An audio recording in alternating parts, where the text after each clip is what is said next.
আজকে থেকে আর মাত্র ১০-১২ দিন পর শুরু হতে যাচ্ছে মুসলমানদের পরম কাঙ্ক্ষিত সেই দিনটি, যেদিন হজের এহরাম পরিধান করবে প্রতিটি হাজী সাহেব। জিলহজ মাসের ৭ তারিখেই আপনাকে এহরাম পরিয়ে রাতের বেলা মিনার তাঁবুতে নিয়ে আসা হবে।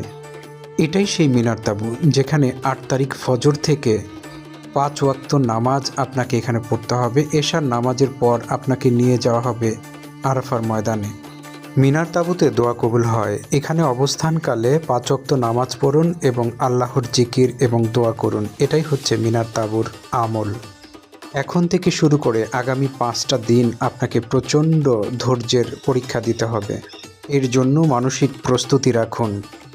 মিনার তাঁবুতে প্রবেশের পর আপনি কত নম্বর জোনে আছেন এবং স্ট্রিট অর্থাৎ রোড নম্বরটি কত সেটা জেনে নিন এবং তারপর আপনার খেমা অর্থাৎ ক্যাম্প নম্বর বা তাঁবু নম্বরটি ভালো করে জেনে রাখুন।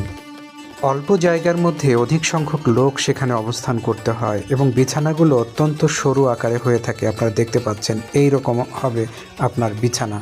যে এয়ার কুলারগুলো সেখানে থাকে তা দুপুরবেলার তাপমাত্রা কিন্তু কমাতে পারে না, যথেষ্ট গরম আপনাকে সহ্য করতে হতে পারে।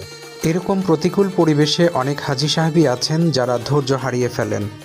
মনে রাখবেন, এই প্রতিকূল পরিবেশই আপনার হজকে সফল করে দিতে পারে।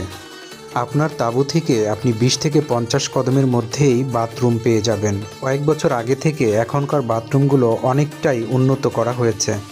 মিনার তাঁবুর প্রতিটি সার্ভিসই আগের থেকে অনেকটাই উন্নত হয়েছে। এরপরেও অল্প জায়গায় অধিক সংখ্যক লোকের অ্যাকোমোডেশনের যে বিষয়টি সেটি কিন্তু রয়েই গেছে। এটি এখনও পর্যন্ত তেমন একটা আপডেট করা সম্ভব হয়নি।